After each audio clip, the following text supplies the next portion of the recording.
Hi everyone, my name is Isa. I'm a part of the NY Eta chapter of Pi Beta Phi, and today I'm going to be reading this book called The Frog Prince Continued by Scieszka.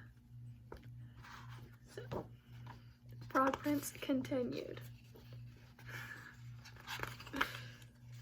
So, the princess kissed the frog, he turned into a prince, and they lived happily ever after.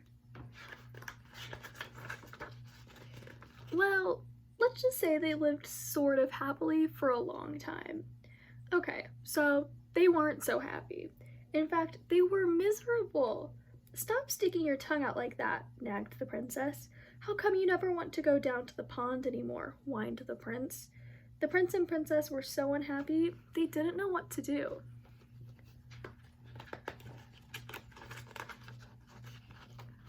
I would prefer that you not hop around on the furniture, said the princess, and it might be nice if you got out of the castle once in a while to slay a dragon or giant or whatever.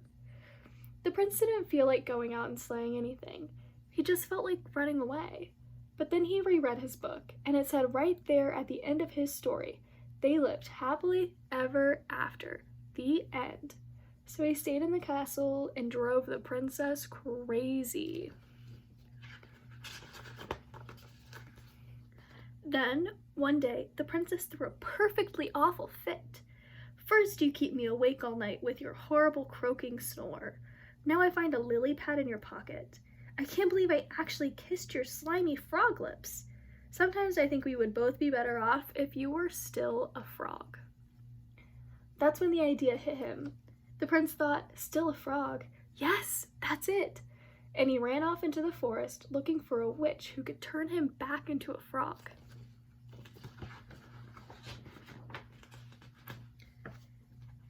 The prince hadn't gone far away when he ran into just the person he was looking for. Miss Witch, excuse me, Miss Witch. I wonder if you could help me. Say, you're not looking for a princess to kiss, are you? Asked the witch.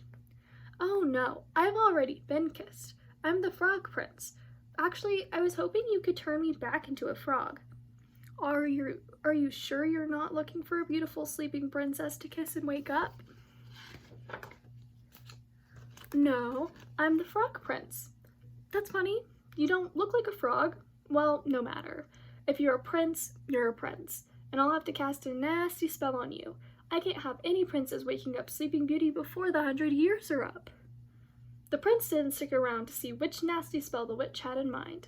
He ran deeper into the forest until he came to a tiny cottage where he saw another lady who might help him.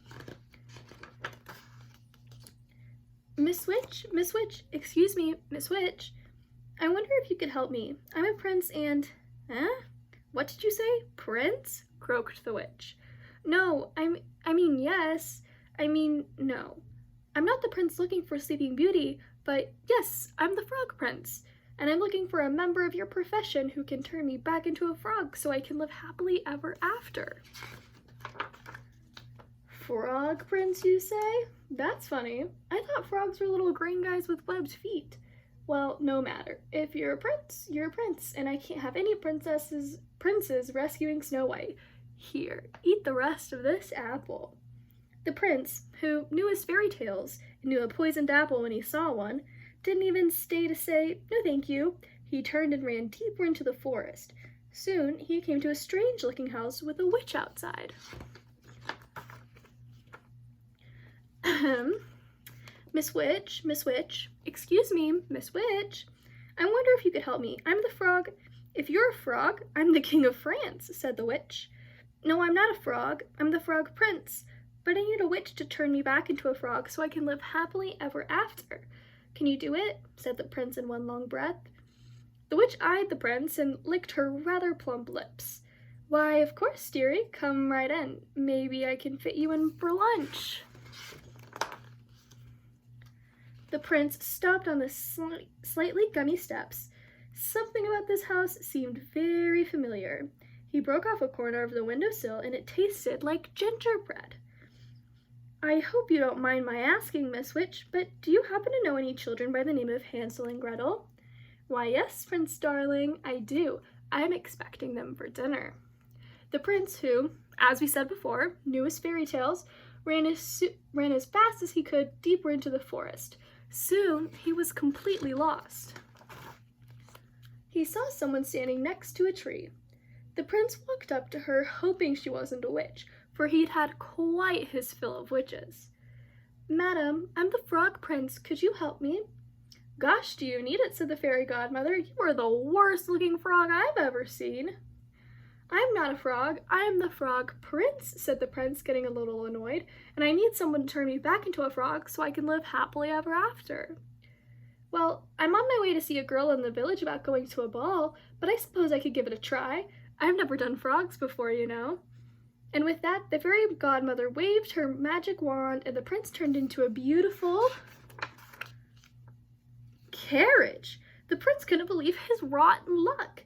The sun went down, the forest got spookier, and the prince became more and more frightened.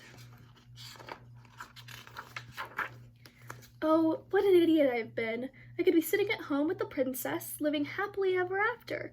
But instead, I'm stuck here in the middle of this stupid forest, turned into a stupid carriage. Now I'll probably just rot and fall apart and live unhappily ever after." The prince thought these terrible, frightening kind of thoughts, and a few worse, too awful to tell, until far away in the village, the clock struck midnight. The carriage instantly turned back into his former prince self and ran by the light of the moon until he was safe inside his own castle. "Where have you been? I've been worried sick. You're 7 hours late. Your dinner is cold. Your clothes are a mess." The prince looked at the princess, who had believed him when no one else in the world had. The princess who had actually kissed his slimy frog lips. The princess who loved him. The prince kissed the princess. They both turned into frogs, and they hopped off happily ever after. The end. And that was The Frog Prince continued.